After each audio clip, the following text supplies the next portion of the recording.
नमामि संस्कृतम। दोस्तों, मीमांसा संस्कृत एकेडमी की यूट्यूब चैनल पर आप सभी का स्वागत है। आज हमारे चैनल पर एक खास मेहमान है, राहुल कुमार जी।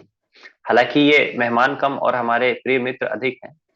और राहुल कुमार जी का परिचय यह है कि इन्होंने 67वीं बीपीएससी की परीक्षा में 87th रैंक के साथ अपना चयन सुनिश्चित करवाया है। और इनके इस वर्ष के चयन में खास बात यह है कि इन्होंने संस्कृत साहित्य वैकल्पिक विषय में सर्वाधिक अंक प्राप्त किए हैं। तो आज हम विशेष रूप से राहुल कुमार जी की यूपीएससी और बीपीएससी की जर्नी पर चर्चा करेंगे। राहुल जी, आप अपनी कंपटीशन की जो यात्रा है वो हमारे साथ शेयर करिए। सबसे पहले आनंद भाई, आपको धन्यवाद कि अ, मुझे मौका दिया आपने यहाँ पे इस प्लेटफॉर्म पे आके कुछ बोलने के लिए। मेरी जर्नी काफ़ी लंबी रही है। जैसा कि आपने बताया, मेरा नाम राहुल कुमार है। मैंने इंजीनियरिंग 2015 में किया। उसके बाद 1 साल तक एक्सेंचर नाम की कंपनी में जॉब भी किया। उसके बाद एकाएक जो फ्लो आता है, नहीं, जो एस्पिरेंट होते हैं उसमें कि अब तो आग लगा देना है, देश के लिए कुछ करना है, उस तरह का जज्बा के साथ मैंने अपना जर्नी को स्टार्ट किया। और यूपीएससी के जर्नी में मैंने कभी कोई कोचिंग नहीं लिया था। और इसी कारण से, क्योंकि इंजीनियरिंग मेरा इलेक्ट्रिकल इंजीनियरिंग है, इंजीनियरिंग इलेक्ट्रिकल इंजीनियरिंग से था, जिसके कारण मैंने जी। इलेक्ट्रिकल इंजीनियरिंग ऑप्शनल लेके ही स्टार्ट किया। लगभग कई मेंस लिखने के अच्छा। बाद, कई मेंस मैंने लिखा, यूपीएससी का, बीपीएससी का, यूपी पीसीएस का, और इलेक्ट्रिकल में ही कम नंबर आ रहा था। तो मैंने सबसे सेकंड जो बेस्ट ऑप्शन जो मुझे लगा, कि संस्कृत में थोड़ी रुचि थी बचपन से और भगवत गीता पढ़ते थे, तो इसके कारण मैंने संस्कृत चुनने का डिसाइड किया। और 2019 में मैंने पाणिनि क्लासेस से क्लास किया। क्लासेस कर ली मैंने। उसके बाद फिर लॉकडाउन आ गया, जैसा कि आप लोग जानते हैं। और लॉकडाउन आने के बाद बिल्कुल। फिर मुझे रिवीजन में थोड़ा प्रॉब्लम हुआ। और कई साल बीतते गए, वैकेंसीज भी कम आ रही थी उस समय। तो इस कारण से मैंने फिर मीमांसा संस्कृत एकेडमी का ऐप लिया, जिसमें मुझे आनंद भाई से मिलने का मौका मिला। पहले भी हम लोग जानते थे एक दूसरे को, और इनके ऐप के थ्रू मैम ने भी अच्छा पढ़ाया, और इससे मेरे रिवीजन में बहुत सहयोग रहा। और मैं बता दूं कि मैंने संस्कृत से जब भी एग्जाम लिखा है तो मेंस तो जरूर क्वालिफाई किया है। एक भी बार ऐसा नहीं हुआ कि मैंने संस्कृत में लिखा और रिजल्ट नहीं आया हो। बीपीएससी में प्रथम बार सिलेक्शन हुआ, शायद उसके बाद यूपीएससी में लास्ट ईयर 2022 में भी मैंने मेंस को क्लियर करके इंटरव्यू तक पहुंचा। इंटरव्यू में अच्छे मार्क्स ना मिलने की वजह से सिलेक्शन, फाइनल सिलेक्शन नहीं हो पाया। बाकी इस बार बीपीएससी में फिर से मैं चयनित हुआ। अभी एमईओ पद, जिसे म्युनिसिपैलिटी एग्जीक्यूटिव ऑफिसर कहते हैं, रैंक 87 के साथ। इस वर्ष संस्कृत में शायद मेरे जान पहचान में तो नहीं कोई है जिनका नंबर मेरे से ज़्यादा आया हो। बाकी मेरे से बड़े लोग बहुत हैं, लेकिन इस बार 186 नंबर अच्छा नंबर माना जाएगा संस्कृत में बीपीएससी में। इससे पहले वाले में मैंने 171 मार्क्स लाया था, और उसके थ्रू मुझे मार्केटिंग ऑफिसर, जिसको एमओ या फिर सप्लाई इंस्पेक्टर भी कहते हैं, उस पद पर मैं चयनित जी। हूँ 66 बीपीएससी से। धन्यवाद। ठीक। चलिए, तो राहुल कुमार जी की जर्नी काफी लंबी रही है। और इनकी जर्नी से ये सीख हम लोग लेते हैं सबसे पहला तो, कि मार्केट में और स्टूडेंट्स के बीच में जो भ्रांतियां हैं कि संस्कृत से ही कम सिलेक्शन होता है, या कई लोगों का सिलेक्शन कई बार इस कारण ही नहीं हो पाता है कि उनका जो ऑप्शनल है वो संस्कृत जैसा जटिल विषय है। लेकिन दूसरे सब्जेक्ट्स जैसे मैथ्स, फिजिक्स या इंजीनियरिंग ऑप्शनल्स, या फिर जो जीएस वाले ऑप्शन है, पीएसआई, पब्लिक एडमिनिस्ट्रेशन, बस उन्हीं से सिलेक्शन होता है। तो राहुल कुमार जी ने ये भ्रांति तो दूर की है। हालांकि फिर भी मैं आपसे ये पूछना चाहूंगा कि क्या आपको ऐसा लगता है कि संस्कृत ही कम सिलेक्शन का कारण है, या फिर विद्यार्थियों के सिलेक्शन नहीं होने का एक कारण संस्कृत ऑप्शनल है, ऐसा आपको लगता है? सिलेक्शन का कम कारण संस्कृत तो बिल्कुल भी नहीं है। सिलेक्शन का कम कारण कई और चीज हो सकते हैं, लेकिन संस्कृत को इसका कारण नहीं बोला जा सकता है। संस्कृत में कम सिलेक्शन इसलिए होता है क्योंकि बहुत कम बच्चे संस्कृत चुनते ही हैं। मेरे जान पहचान में इस बार भी 3 बच्चे का सिलेक्शन बीपीएससी में संस्कृत से हुआ है। लेकिन अगर मैं अपने मेंस का एक्सपीरियंस शेयर करूं तो पूरे क्लास में 5-6 बच्चे ही थे, टोटल 6 या 7 बच्चे थे जो संस्कृत से इस बार मेंस लिख रहे थे। ज्यादातर बच्चों का कभी-कभी मेंस लिख रहे प्रीलिम्स ही नहीं होता है। इसीलिए थे। संस्कृत को ना कहकर मैं बोलूंगा कि आगे और सब जो जीएस विषय हैं उसमें कम नंबर उनके असफलता का कारण बनता है। संस्कृत में तो काफी अच्छा नंबर आता है। बहुत कम बच्चे होते हैं इसलिए आपका आंसर कॉपी ज्यादा बच्चों से कंपेयर नहीं होगा। और संस्कृत से नहीं होगा। जितने भी जो गुरुजी होते हैं, आचार्य होते हैं जो चेक करते हैं, वो लोग नंबर भी खूब देते हैं। संस्कृत पढ़ने वाले व्यक्ति दयालु होते हैं, इसमें तो कोई शक नहीं। इसलिए उनके हाथ से नंबर भी खूब शक गिरता नहीं है। है। तो ये बहुत अच्छी बात है और सरकार बिल्कुल। भी संस्कृत को बढ़ावा देने के प्रति जागरूक है और अपना कार्य कर रही है उस दिशा में। तो संस्कृत नहीं है एक कारण। तो जो संस्कृत के भी विद्यार्थी हैं जो ग्रेजुएशन और एमए भी संस्कृत से कर रहे हैं, वैसे भी लोग जब ऑप्शनल चूज करने की बारी आती है तो एकदम भरोसे के साथ संस्कृत नहीं चूज कर पाते हैं, या फिर 2 साल 3 साल किसी दूसरे ऑप्शनल में समय देकर के फिर अंत में वो संस्कृत की तरफ आना चाहते हैं, या फिर संस्कृत को एक आखिरी विकल्प के रूप में रखते हैं। तो उन विद्यार्थियों को आप क्या कहना चाहेंगे? ऐसे व्यक्ति हैं, सही बात है, कि जो संस्कृत से एमए, मास्टर्स, पीएचडी भी कर लिए हैं तब भी कॉन्फिडेंस नहीं है। ऐसा इसलिए होता है क्योंकि जो भ्रांति है पहले से बना हुआ कि संस्कृत एक डिफिकल्ट विषय है, इसमें नंबर नहीं आता है, या फिर बहुत कम लोग उसमें आपको गाइडेंस के लिए मिल पाएंगे। यही एक कारण बचता है। और जो हम्म, सिलेबस नहीं देखेंगे, अगर यूपीएससी का सिलेबस देखेंगे तो one of the shortest syllabus है। If I am wrong please correct me. One of बिल्कुल। द शॉर्टेस्ट सिलेबस है संस्कृत का। और नहीं, बिल्कुल मेरे सही है। जैसे रिपीटर्स के लिए जो 5 अटेम्प्ट देने के बाद चेंज करते हैं, उनके लिए तो वैसा ही सब्जेक्ट जरूरी होता है जिसका सिलेबस कम हो, क्योंकि समय का अभाव होता है और प्रेशर काफी ज्यादा होता है। तो सिलेबस देख के और उसके बाद पांडित्य प्रदर्शन जो होता है एमए कर लेने से या पीएचडी कर लेने हम्म, से, वो ना करते हो, बस सिलेबस ओरिएंटेड पढ़ने से हो जाता है। जैसा कि मीमांसा संस्कृत एकेडमी में बिल्कुल। मतलब टू द पॉइंट और सिलेबस के साथ पढ़ाते हैं, तो वो बहुत अच्छा है। और पानिनी क्लासेस में भी मैं कहूँगा मात्र 90 दिन में मेरा सिलेबस खत्म हो गया। उसी तरह से मीमांसा ऐप में भी मैंने देखा बहुत कम समय में आपका कोर्स खत्म हो जाता है, बस उसके बाद रिवीजन बचता है। और रिवीजन भी इतना अच्छा है कि मतलब आपके ऐप से मैंने तो मतलब 5 दिन में एक बार रिवाइज कर लिया, डबल स्पीड में देख देख के।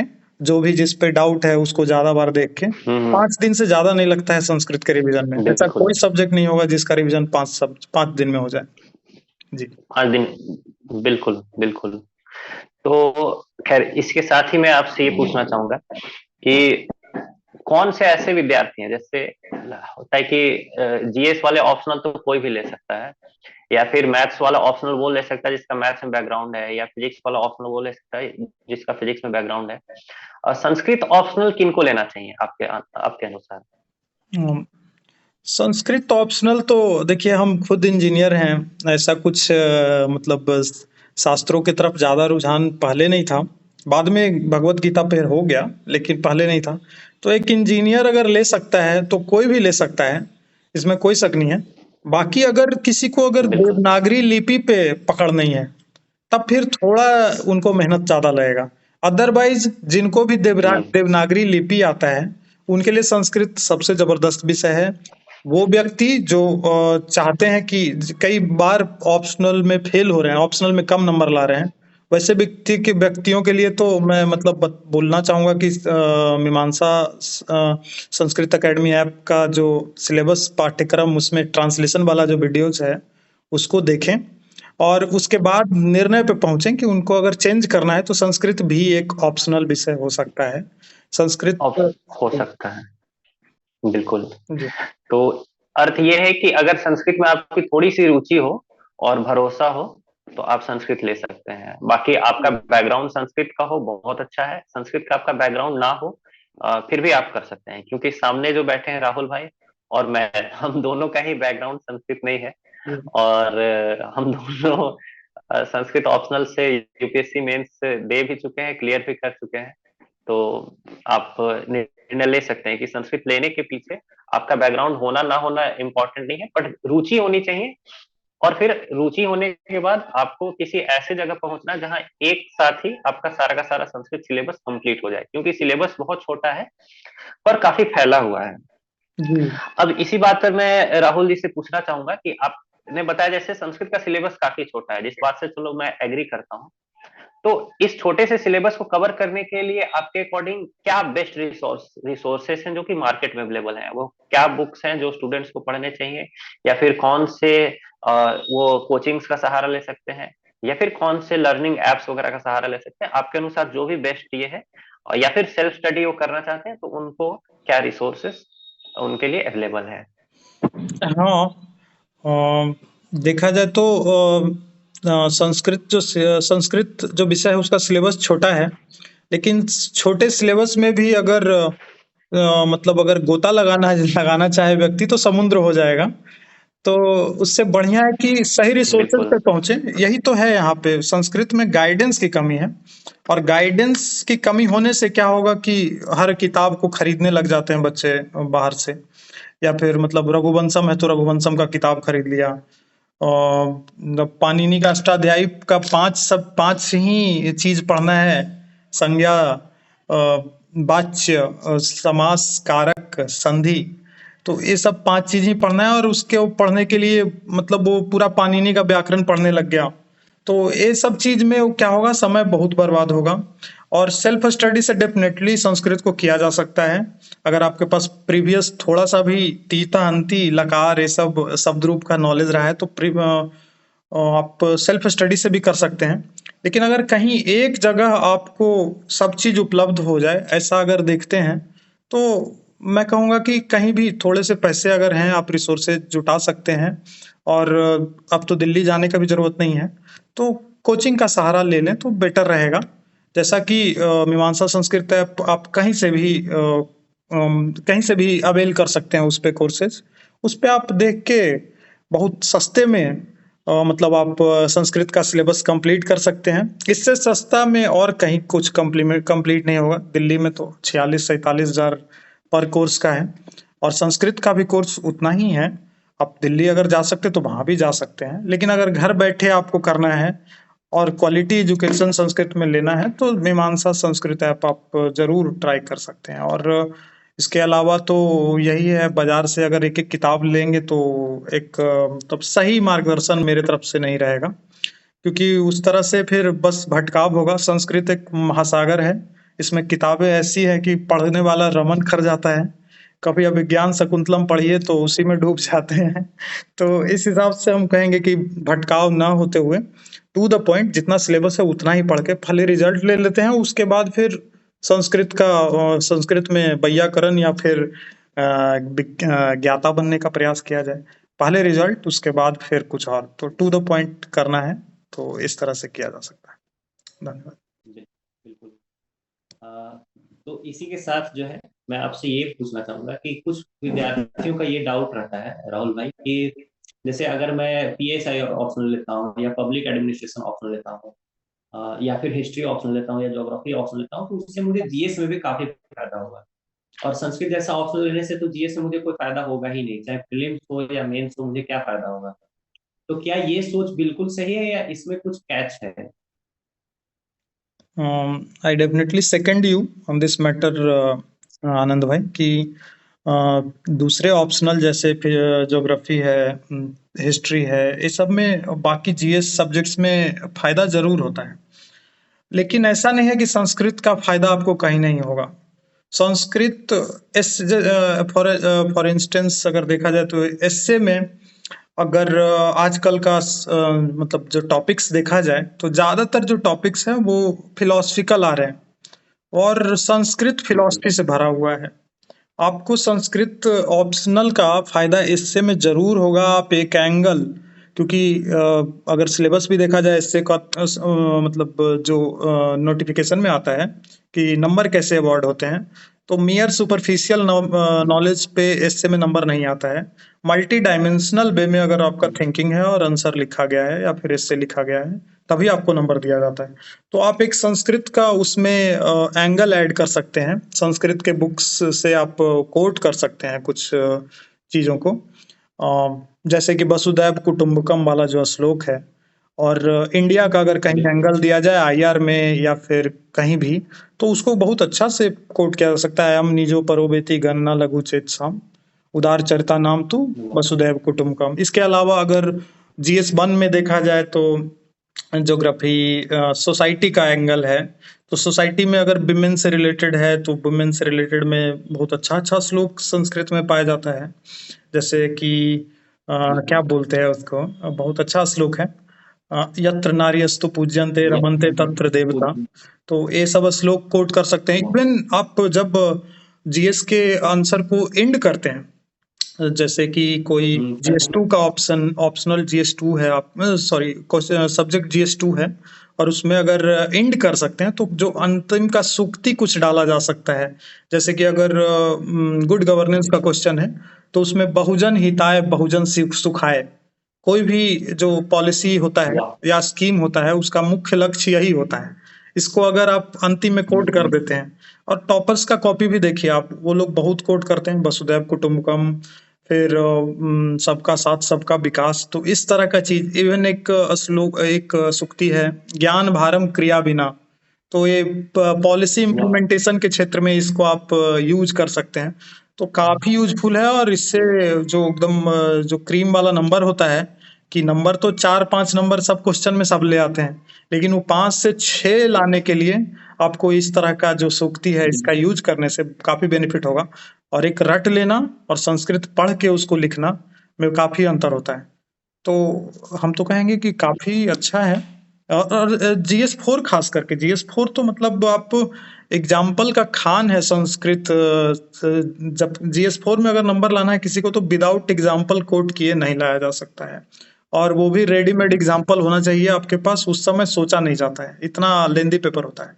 हम लोग आनंद भाई तो इसमें हम जरूर एग्री करेंगे इस पे, कि पेपर काफी लेंदी होता है। और अगर कोर्ट घर से या फिर कोर्ट्स या फिर एग्जाम्पल्स घर से नहीं लेके गए, तो संभवतः आपका पेपर छूटने वाला है 50 नंबर का।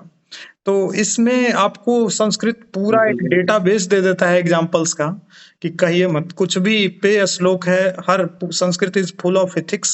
संस्कृत सब्जेक्ट में इथिक्स मतलब भरा हुआ है, नैतिक ज्ञान के लिए ही संस्कृत बना है। तो इस जगह तो काफी बेनिफिट होता है। और इसके साथ आप पूछे नहीं है, फिर भी हम बता देते हैं कि इंटरव्यू में भी काफी बेनिफिशियल है। और उसको अगर डिटेल में बताना चाहें तो इंटरव्यू में इस तरह से बेनिफिशियल होता है कि जैसे इस बार ही बीपीएससी का जो क्योंकि बहुत कम बच्चे सिलेक्ट होते हैं, तो बहुत कम बच्चे इंटरव्यू पैनल में जाते हैं, तो आपका आधा इंटरव्यू संस्कृत पे चलता है। इवन यूपीएससी का भी इंटरव्यू, चेयरमैन सर तो मुझसे बस संस्कृत पे ही पूछते रह गए। आनंद भाई भी आप आनंद भाई भी बताएंगे कि उनको भी जरूर संस्कृत से बहुत क्वेश्चन आया होगा।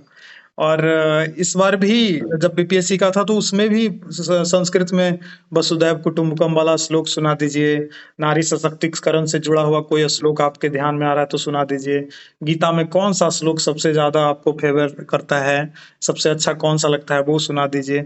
इस तरह से पूरा इंटरव्यू एकदम बम बम रहता है, आपको इंटरव्यू में मतलब जबरदस्त नंबर मिलता है। यही सब कुछ है, संस्कृत लेने का काफी फायदा है। बेटर है ज्योग्राफी ये सब से, इंटरव्यू में तो बेटर है ज्योग्राफी ऑप्शनल वालों से भी संस्कृत। चलिए, तो इंटरव्यू के बारे में आप काफी अच्छा बताएं राहुल भाई। इनफैक्ट जीएस में और इंटरव्यू दोनों में ही जो लोग संस्कृत लेते हैं उनको ही पता चलता है कि जीएस 1, 2, 3, 4 हो या फिर ऐसे हो या फिर इंटरव्यू, सभी में संस्कृत बराबर से थोड़ा थोड़ा हेल्प करता है। जैसे जीएस 1 और जीएस 2 में आपके ही 117 और 125 मार्क्स थे, यूपीएससी में मुझे लगता है वो काफी अच्छे मार्क्स हैं। तो ये तभी पॉसिबल है जबकि जीएस के नॉलेज तो सभी के पास है, उसके ऊपर संस्कृत का जो थोड़ा थोड़ा आप फ्रेग्रेंस की तरह उसका जो छौंके का इस्तेमाल करते हैं, उसके कारण से वो मार्क्स बढ़ाया जा सकता है अंत अंत में।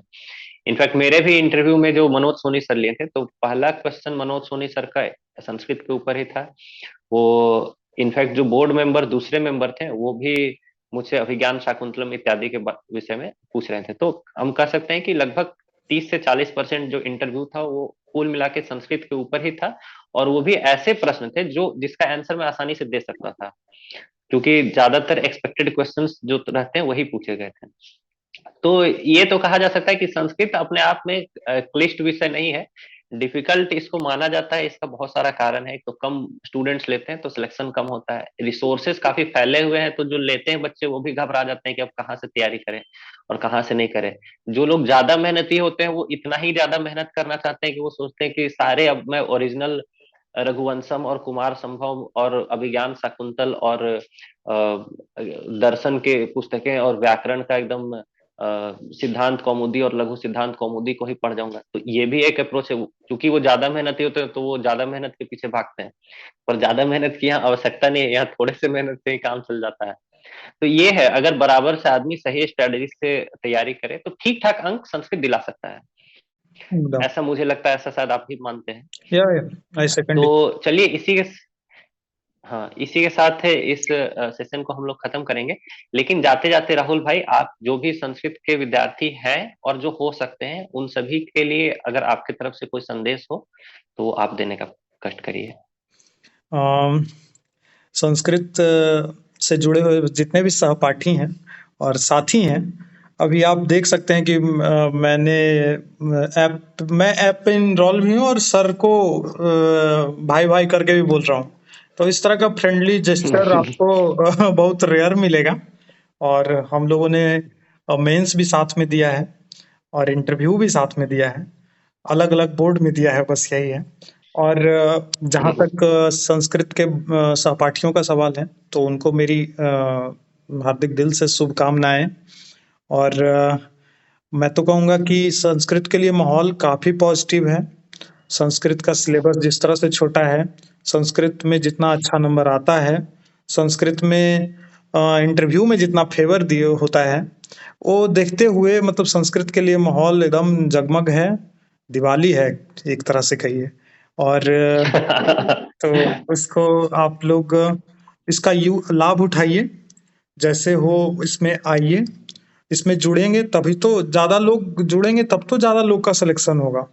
प्रीलिम्स पे पूरा ध्यान बिल्कुल। दीजिए, क्योंकि प्रीलिम्स अगर हो गया तो आपका संस्कृत के कारण रिजल्ट नहीं रुकेगा, अगर थोड़ा सा भी मेहनत कर लेते हैं तो। गाइडेंस की कोई कमी नहीं है, हम हैं, सर हैं, और एक मैम भी हैं, ये सब उस प्लेटफॉर्म पे वो अवेलेबल हैं। आप लोग जब 24/7 जब बोलिएगा तो कॉल अरेंज कर दिया जाएगा और आप मदद ले सकते हैं। हम लोग को मतलब संस्कृत पढ़ने वाले व्यक्ति बेसिकली डाउन टू अर्थ होते हैं, इसमें कोई शक नहीं है। और वो लोग मदद करने के लिए तत्पर रहते हैं, कोई मदद मांगे तो पहले। तो इसीलिए मदद मांगने वालों की संख्या कम है संस्कृत में, और इसीलिए मतलब थोड़ा कम रिजल्ट दिखता है। बाकी माहौल पॉजिटिव है, बच्चे ही कम है तो रिजल्ट भी कम ही होगा। लेकिन जो पहुंच जाते हैं मेंस तक तो बहुत बिल्कुल। अच्छा सक्सेस रेशियो रहता है। और कुछ लोग मार्गदर्शन के कारण भटक जाते हैं। तो अच्छा है, मेरा आप लोग को मतलब अग्रिम बधाई। आप लोग जरूर सेलेक्ट होंगे, जो भी संस्कृत से जुड़े होंगे। ज्यादातर लोग जो इस चैनल पे आएंगे वो संस्कृत पे जुड़े ही होंगे, इसीलिए उनको अग्रिम बधाइयाँ। और सर को भी इस तरह से मौका दिया मुझे, तो उनको भी धन्यवाद। और ऑल द बेस्ट सभी को। Thank you sir. चलिए राहुल भाई, आप हमारे ऐप पर आए, हालांकि आप हमारे परिवार का ही हिस्सा है। और आपसे जब हम लोग इंटरव्यू के दौरान मिले थे तब भी काफी अ, भाईचारे की तरह हमारा रिश्ता था। और जितने भी संस्कृत के लोग आपको मिलेंगे, इस तरह के ही आपको मिलेंगे जो एक दूसरे से जुड़ते चले जाएंगे, तो इस कड़ी को तोड़ा नहीं जाए। आइए, अगर आप संस्कृत ऑप्शनल है आपका, या संस्कृत ऑप्शनल आप लेना चाहते हैं, संस्कृत आपका बैकग्राउंड, या फिर संस्कृत में आपकी रुचि है, तो एक बार हिम्मत करके संस्कृत ऑप्शनल का सिलेबस को देखिए, थोड़ा उसके बारे में रुचि लेने का प्रयास कीजिए, फिर डिसीजन लीजिए कि क्या संस्कृत ऑप्शनल आपके लिए है व नहीं है। फिर से मिलेंगे दूसरे किसी सफलता की कहानी के साथ। आप सभी का बहुत बहुत धन्यवाद। नमामि संस्कृतम।